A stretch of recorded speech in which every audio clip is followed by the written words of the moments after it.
ભુજ સ્વામિનારાયણ મંદિર અને પ્રસાદી મંદિરના ઉપક્રમે પરંપરાગત રીતે અષાઢી બીજના વિશાળ શોભાયાત્રા કાઢવામાં આવશે. સમગ્ર હિન્દુ સમાજ અને સનાતન ધર્મના સૌ લોકો ખાસ આ શોભાયાત્રામાં જોડાશે.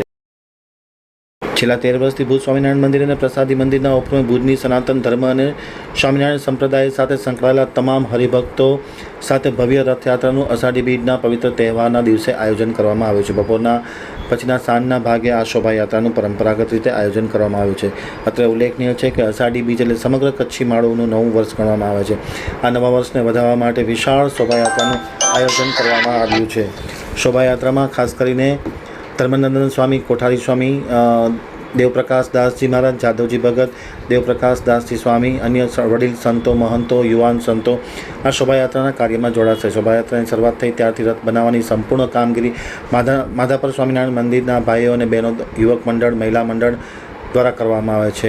ખાસ કરીને ભગત અરજણભાઈ ભુડિયાએ આમતક ટીવી સાથેની વાતચીતમાં માહિતી આપતા આ રથ બનાવવાની કામગીરી અંગે વિસ્તૃત જાણકારી આપી હતી. તેમણે કહ્યું હતું કે 700 થી 800 મીટર કાપડ સાથે રથને શણગાર કરવામાં આવે છે, તૈયાર રથ કરવામાં આવે છે. સંતો, મહંતો અને હરિભક્તોના સંપૂર્ણ સહયોગથી આ રથને તૈયાર કરવામાં આવે. સૌથી મહત્ત્વની વાત છે કે ભગવાનને બિરાજમાન કરવા માટે કલાત્મક રીતે આસન કરવામાં આવે છે. અલગ અલગ પ્રકારની કલાકૃતિઓ આ રથમાં આબેહૂબ રીતે કરવામાં આવે છે અને ખાસ કરીને ભગત અરજણભાઈના નામથી પ્રખ્યાત છે અને તેઓના માર્ગદર્શન હેઠળ તમામ હરિભક્તો, તમામ યુવક મંડળના સભ્યો, મહિલા મંડળના સભ્યો છેલ્લા કેટલાક દિવસથી આ રથને સંપૂર્ણપણે આધુનિક બનાવવા માટે અને ખાસ કરીને ભગવાનને બિરાજમાન કરવાના હોય ત્યારે આ રથને આબેહૂબ બનાવવા માટે તૈયારી થઈ રહી છે. જે આમતકની ટીમ દ્વારા વિસ્તૃત જાણકારી આપવામાં આવી છે. હવે જોઈએ આ રથનું સમગ્ર કમાન જેના હાથમાં છે અને જેના માર્ગદર્શન નીચે આ રથ તૈયાર થઈ રહ્યો છે તેવા ભગત અરજણભાઈ ભુડિયાની આમતક ટીવી સાથેની વિશેષ મુલાકાતના પ્રસ્તુત અંશો હસ્તે પ્રસ્તુત કરી રહ્યા છીએ. સનાતન ધર્મના જગન્નાથજીનો બહુ મોટો મહિમા છે. જગન્નાથપુરીની અંદર જે રીતે વર્ષોથી જગન્નાથજીની યાત્રા નીકળતી હોય એના ભાગરૂપે અમદાવાદની અંદર પણ 125 વર્ષ ઉપરથી નીકળે. છેલ્લા 13 વર્ષથી ભુજ સ્વામિનારાયણ મંદિરના માધ્યમથી કચ્છની સનાતન પ્રેમી અને સ્વામિનારાયણ સંપ્રદાય જોડાયેલા સૌ હરિભક્તોને આનો ઉત્સાહ અને ઉમંગ હતો. તો ધર્મનંદન સ્વામી, કોઠારી સ્વામી, જાદવા ભગત, દેવપ્રકાશ સ્વામી, અન્ય વડીલ સંતો અને યુવાન સંતો સાથે મળી અને 13 વર્ષ પહેલાં શોભાયાત્રાની શરૂઆત કરી. જગન્નાથજીની જ્યારથી શરૂઆત થઈ ત્યારથી આ રથની બધી કામગીરી છે માધાપર સ્વામિનારાયણ મંદિર ભાઈઓ અને બાઈઓ, યુવક મંડળ અને મહિલા મંડળના સંયોજનથી અને અમારા ફેક્ટરીની અંદર છેલ્લા 13 વર્ષથી આ રથની તૈયારી કરવામાં આવે.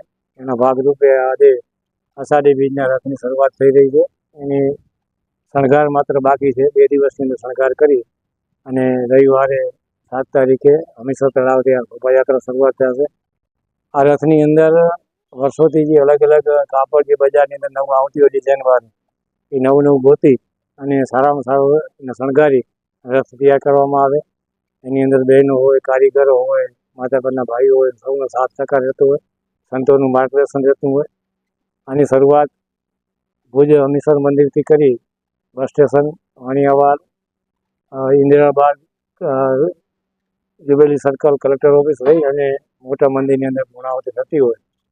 આ રથની અંદર 750 થી 800 મીટર કાપડ વાપરવામાં આવતું હોય, લીલા ફૂલો હોય, આર્ટિફિશિયલ ફૂલો હોય અને અનેક એવા શણગારના જે હાલ જે ઉપયોગી થતા હોય એવા સંતારા હોય, તુઈ હોય, તોરણ હોય, એવા અનેક વસ્તુને લગાડી અને શણગાર થતો હોય. આ રથનું મોટું મહત્ત્વ હોય. દર વર્ષે અમે 2 રથ કરતા હોય પણ આ વર્ષે ભુજ મંદિરના સંતો અમારા મહારાજશ્રીના ઉત્સવ હોય એની ગેરહાજરી રહેતા એક રથની આજે વખતે શોભાયાત્રામાં મુખ્ય રથ રાખેલો છે. બહેનો માટે રથ નથી રાખેલો.